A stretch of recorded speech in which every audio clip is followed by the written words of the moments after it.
አስደነጋጭ ነገር ተፈጥሯል። ይሄ አስደነጋጭ ነገር ምንድነው? እንዴት ነው የሚል አብረን የምናይ ይሆናል። ነገሩ በነገራችን ላይ ግራ ገባን ካልን ቆየን። እነሱም ለራሳቸውም ግራ ተጋቡ፣ እኛንም ደግሞ ግራ አጋቡን። ይሄ ነገር ልክም አይደለም ተገቢም አይደለም ብንልም እንኳን አንዳች ተቀባይነት አላገኘንም። አብርሽ ሲጀመር ይህንን ሁላ ህዝብ ይዛ እባክህን ለተመልካች ክብር ይኖርክ ብንልም አልሰማንም። ዛሬ ደግሞ ያባሳው መጣ። ይሄም ያባሳው ነገር ምን ነበር? የሩታን ልጅ ይዞ ከነ ፍቅር ሊጠፉ ሲሉ ሩታ እንትን አደረገችው ማለት ነው።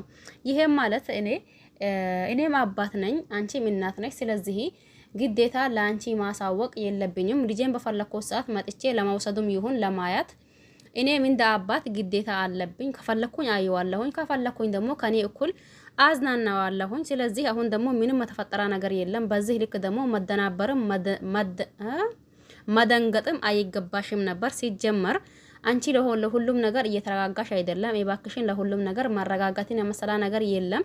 ተረጋጊ እያላት ነበር። ፍቅርም በዛው ያሱን ተሰምታ እንደ ግን አባትነቱን አታምኝም፣ እንደ አባት አይደለም ወይ? በዚህ ልክ ምንድነው እንደዛ የሚያደርጋሽ? ልጁን ደግሞ ምን ያደርገዋል ብለሽ አስበሽ ነው ይሄንን ያክል የምትደናበሪውና የምትደነግጪው ነገር? ልጁን ምንም አያደርገውም። አንቺ እንደ እናት እንደሆንሽ መጠን እሱም አባት ነው። አንቺ እንደምታስብለት ሁላ እሱም ያስብለታል። ስለዚህ የባክሽን እንደዛ ባትሆኚ ጥሩ ነው እያለቻት አሳይ። አቤት ምክር እናንተ!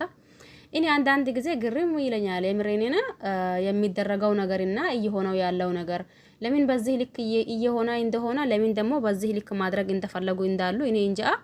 ያም ሆነ ይህ አብርሽ ሩታን ከተዋት መንግስት ወይም ደግሞ ህግ ጋር በፈቀደለት ልክ ህግ በፈቀደው ልክ ማያትና ከልጁ ጊዜ ማሳለፍ ይችላል እንጂ እዚህ ጋር እንደፈለጋ ሄዶ ሩታን ምን ያገባታል እኔም አባት ነኝ ብሎ አንስቶ መውሰድ ተገቢ አይደለም። የፈለገም ነገር ይሁን የፈለገም ነገር ይምጣ ማለት ነው።